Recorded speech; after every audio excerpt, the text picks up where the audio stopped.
Bismillahirrahmanirrahim. Assalamualaikum warahmatullahi wabarakatuh. Selamat siang dan salam sejahtera bagi kita sekalian. Shalom, Om Swastiastu, Namo Buddhaya, salam kebajikan.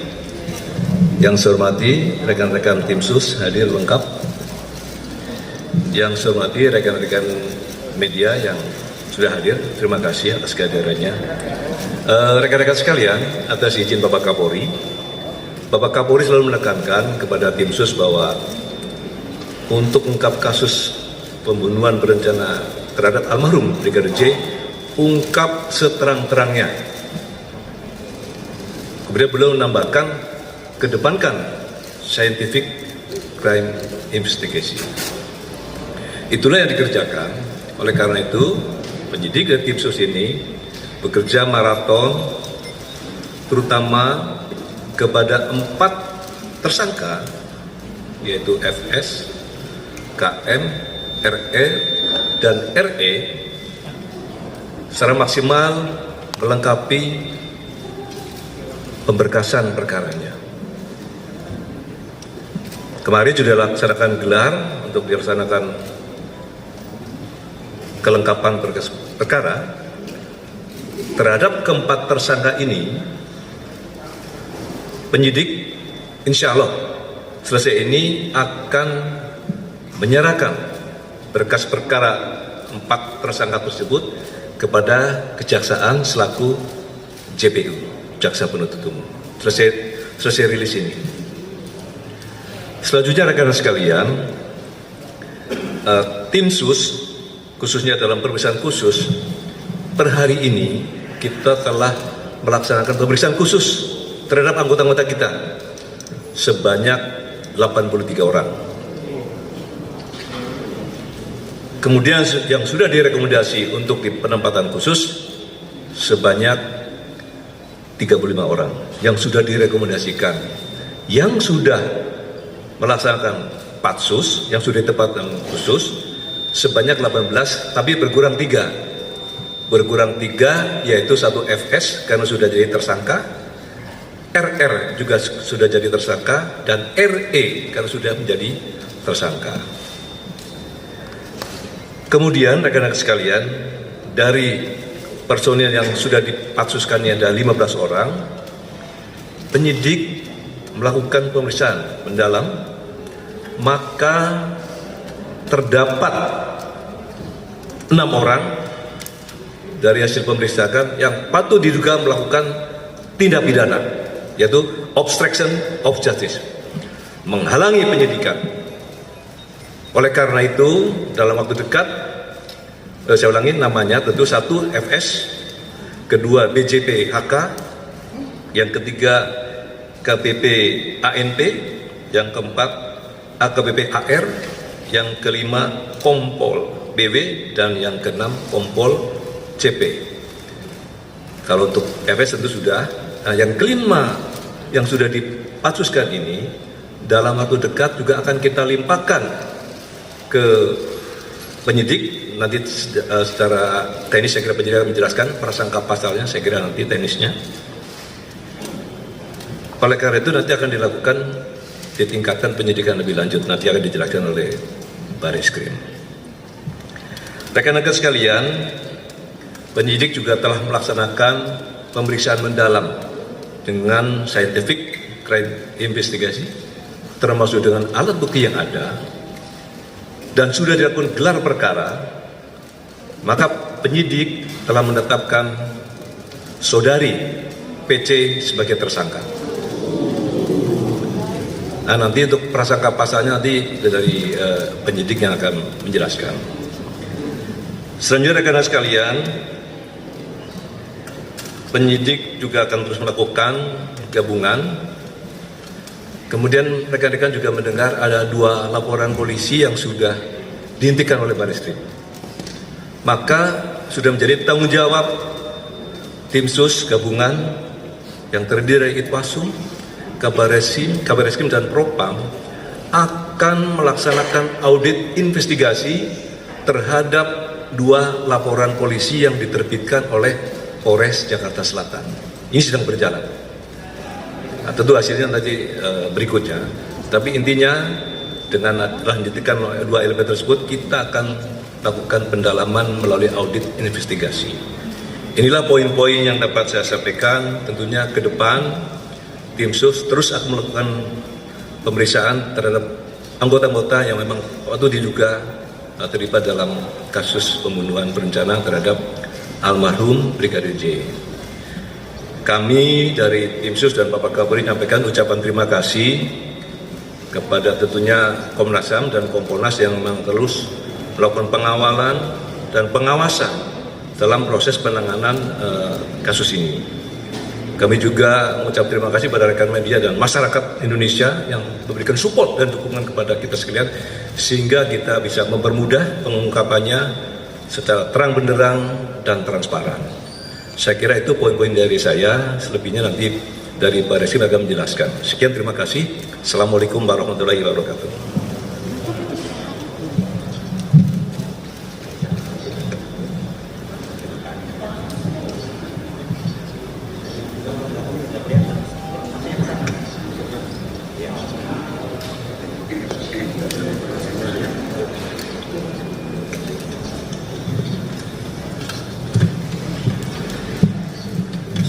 Selamat siang teman-teman media yang kami hormati, Pak Ketua Tim, Bapak Irwasum, dan seluruh anggota tim.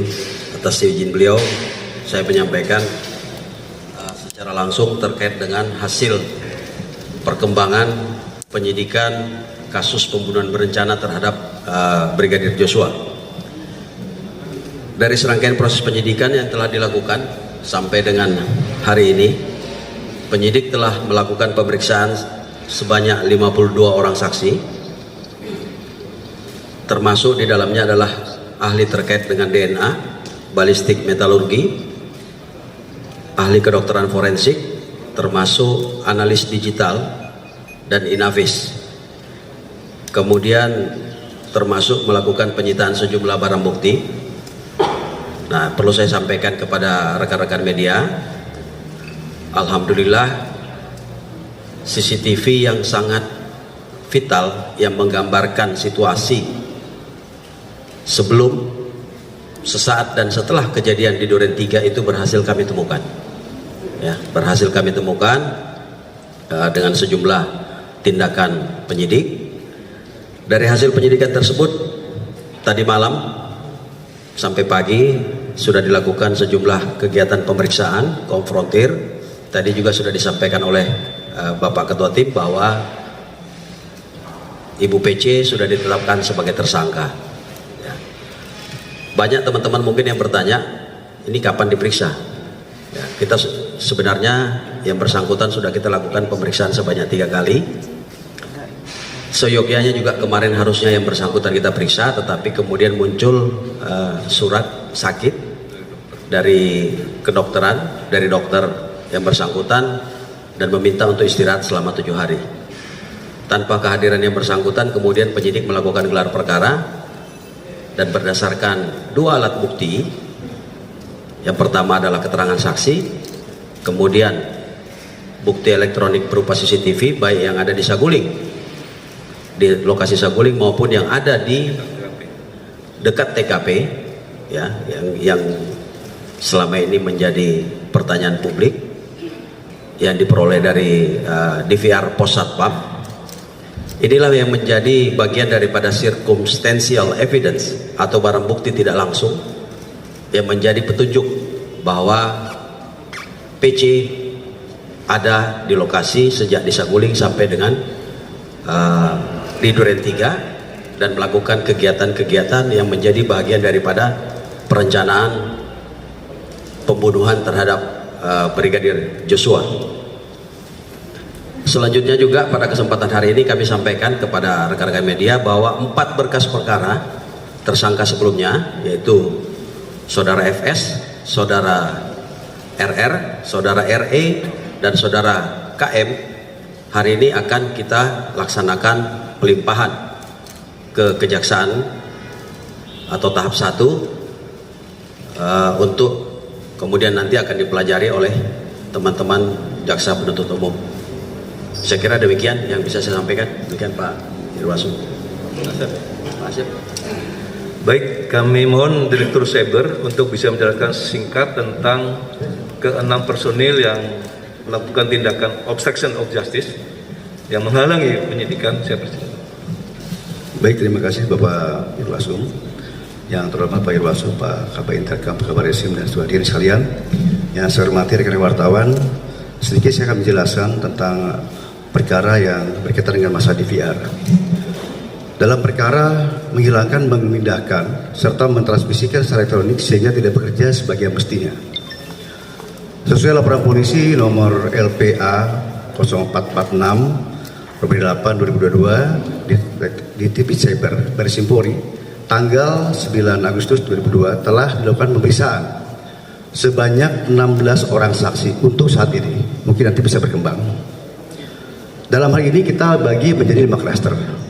Yang pertama adalah klaster warga komplek Aspol Duren 3. Kita sudah periksa 3 orang, yaitu saudara SN, saudara M, dan saudara AZ. Dan selanjutnya klaster yang kedua adalah yang melakukan pergantian DVR CCTV. Kita sudah melakukan pemeriksaan sebagai saksi sebanyak 4 orang, yaitu saudara AF, AKP IW, AKBP AC, dan Kompol AL. Dan klaster yang 3 adalah melakukan pemindahan, transmisi, dan melakukan perusakan. Yaitu ada 3 orang sebagai dalam pemeriksaan. Yang pertama Kompol BW, Kompol CP, dan AKBP AR.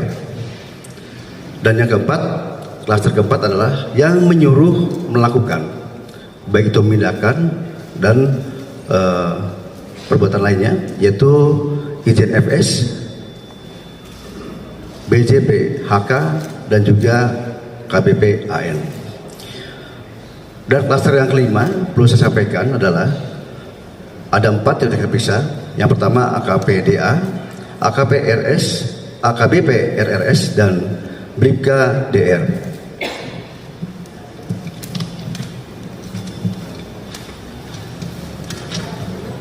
Adapun barang bukti yang sudah kami sita sampai saat ini ada 4 buah. Yang pertama hard disk eksternal merek WD. Yang kedua adalah tablet Microsoft Surface. Dan yang ketiga DVR CCTV yang ada di Aspol Duren 3. Dan yang keempat laptop merek Dell milik saudara BW. Adapun untuk pasal dipersangkakan, tadi dari Pak Ketua Tim sudah menyampaikan, akan saya jelaskan, yaitu pasal 32 dan pasal 33 Undang-Undang ITE. Ya, ini ancamannya lumayan tinggi. Dan juga pasal 221 serta pasal 223 KUHP, dan juga pasal 55 dan pasal 56 KUHP. Adapun rencana tindak lanjut yang kami lakukan dalam minggu depan, yang pertama kita akan selalu berkoordinasi dengan Lapus Labor Polri, yang mana ada beberapa barang bukti yang masih kita serahkan di lapor yang perlu kita penjelasan hasilnya seperti apa. Dan juga kita akan berkoordinasi dengan Kejaksaan Agung, ya, JPU, berkaitan dengan masalah penanganan kasus selanjutnya. Dan selanjutnya kita akan melakukan gelar perkara untuk menentukan sesuai oleh Pak Ketua Tim bahwa sudah ada 5, bahkan bertambah. Nanti hasil gelar perkara akan kita sampaikan kembali. Demikian, Pak izin Pak Ketua Tim kami sampaikan. Terima kasih. Baik, terima kasih Direktur Cyber. Rekan-rekan media sekalian, saya kira itu yang dapat kami informasikan. 3 Pak Umas dan yang menunjuk, silakan. 1 ladies first, ya silakan.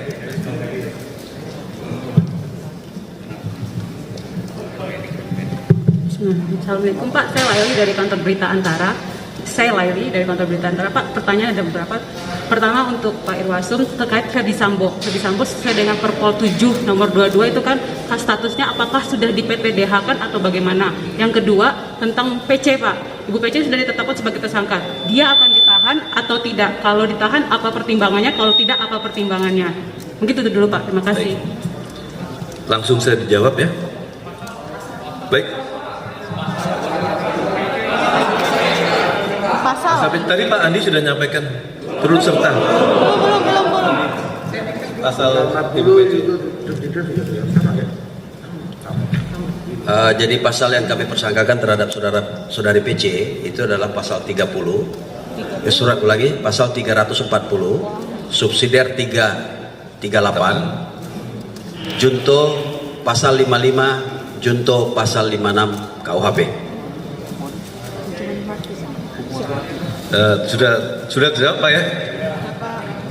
Baik, yang berkaitan dengan perpol tadi yang dari Antara Pak ya? Iya Pak. Ya. Tadi Propam sudah melaporkan bahwa ini masih dalam proses pemberkasan. Insya Allah dalam waktu dekat juga akan dilakukan sidang kode etik, tapi belum bisa minggu ini, tapi paling tidak minggu berikutnya. Yang kedua, tadi Direktur TBIDU menyampaikan, seyogianya kemarin Ibu PC juga diperiksa, tetapi karena ada surat sakit maka di hold, ditunda. Walaupun tetap dilakukan gelar perkara dan ditetapkan sebagai tersangka, maka sambil berkoordinasi dengan dokter yang bersangkutan, nanti status akan ditetapkan berikutnya. Saya kira itu jawaban saya. Artinya belum ada penangkapan ya Pak? Belum ada penangkapan terhadap Ibu PC ya? Belum.